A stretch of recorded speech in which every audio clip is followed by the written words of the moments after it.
students, welcome in the 8th chapter of history, the tribal societies and colonialism. In the last video we have come to know who are the tribals.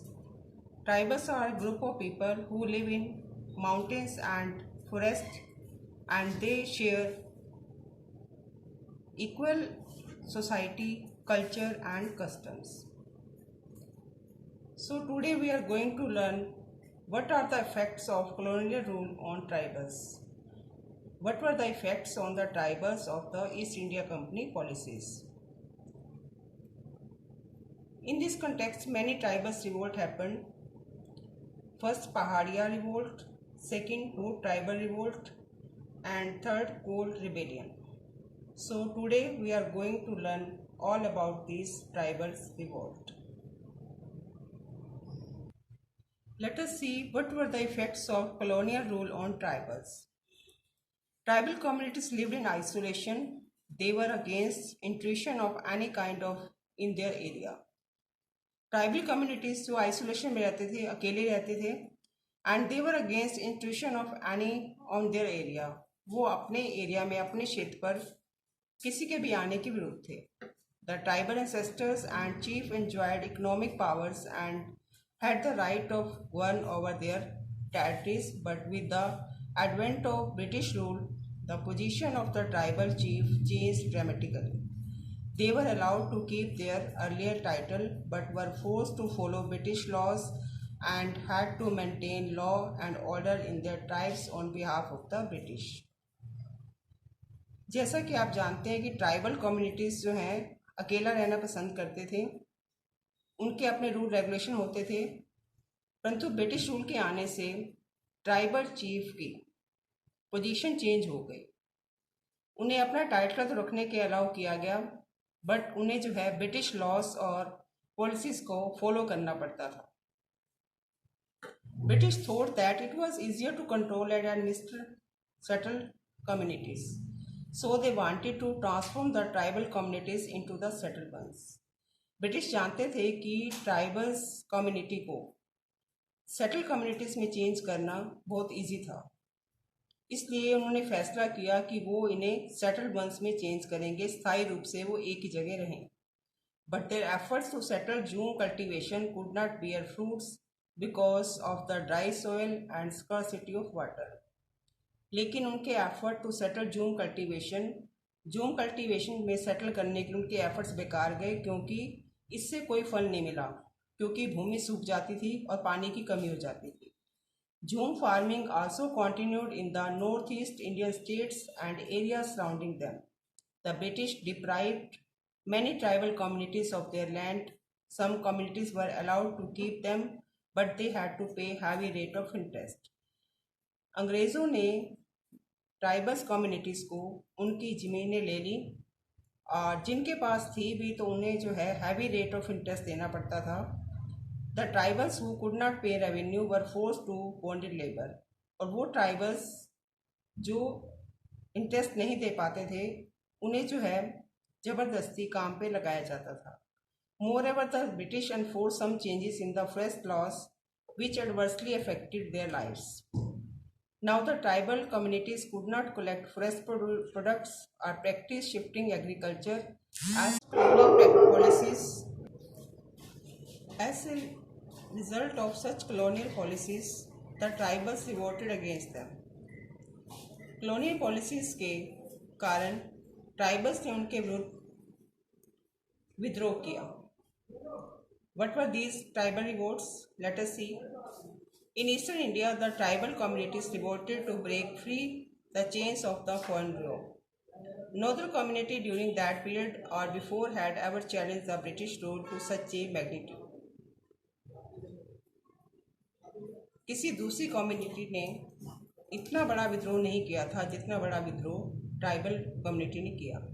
Nor did anyone experience such pitiful condition as did the Adivasi communities. और ना ही ऐसी दयनीय स्थिति का सामना किसी ने किया था जैसा कि आदिवासी कम्युनिटी ने किया. पहाड़िया रिवोल्ट.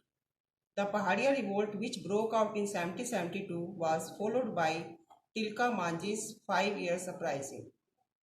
पहाड़िया रिवोल्ट जो है 1772 में हुआ, followed by the Tilka Manjis. This tribal revolt then spread its wing eastward to the Tamar areas. इस ट्राइबल रिवोल्ट ने अपने पंख फैलाए तमर एरियाज की ओर. Thus began the revolts of the Munda tribes in 1811 and 1813. Later revolts broke out in Gumla, Singhbhumi, Bankura, Birbhum, Pamlo.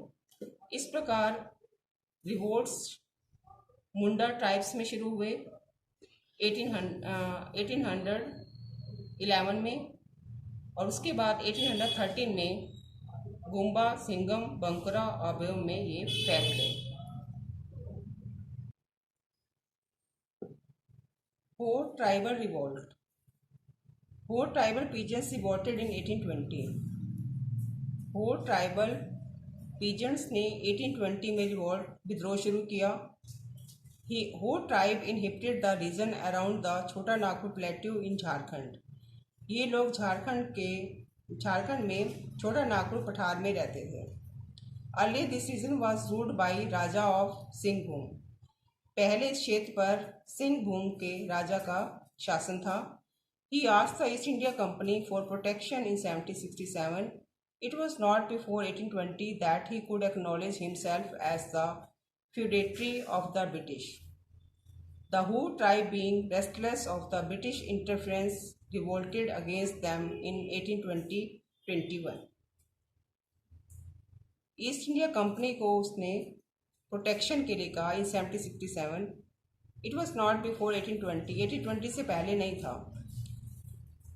The whole tribe being restless and the British interference revolution against them in 1820-21. Whole tribe जो है being restless of British interference, क्योंकि British के interference को बहुत ज़्यादा था, इसी वजह से उन्होंने 1820-21 में उनके विरुद्ध विद्रोह कर दिया. Now they were well organized against the British, and besides the fort of Chenpur and left the entire coal at their mercy. This revolt was soon suppressed by the British. अब वे वेल ऑर्गेनाइज थे British के against, और उन्होंने चैनपुर के किले पर कब्जा किया और पूरे कोल को उनकी दया पर छोड़ दिया. इस प्रकार यह रिवोल्ट जो है ब्रिटिश के द्वारा जल्दी ही दबा दिया गया. Kol rebellion. The Kol were the tribals inhabiting a large portion of the Chhota Nagpur reason. Coal tribals छोटा नागपुर क्षेत्र के बड़े क्षेत्र में रहते थे. The main causes of the Kol rebellion were to resist British entry into their dominion and the operation of the local tribes by non adivasis. Kol rebellion का main cause ये था कि वे ब्रिटिश की एंट्री को अपने राज्य में रोकना चाहते थे, और operation of the local tribes by non Adivasis, non आदिवासियों के द्वारा लोकल ट्राइब्स को दबाने की कारण जो है उन्होंने विद्रोह किया. The restless Kol tribe revolted in 1831-32 were also joined by Munda tribe. Kol tribe के साथ अब मुंडा ट्राइब भी मिल गए थे. They burn the houses of many dikus and kill them. उन्होंने कई दीकुस का घरों को जला दिया, उन्हें मार दिया. The British face stiff challenges from the Kol but they suppress them with great efforts. British को कोल के सख्त चैलेंजेस को फेस करना पड़ा, but they suppress them with great efforts. लेकिन काफ़ी एफर्ट्स के बाद उन्होंने कोल रिबेलियन को भी सप्रेस किया, दबा दिया. In this way we have seen that many tribal rebellion got place against the British, but British suppress them with the great efforts. Thank you.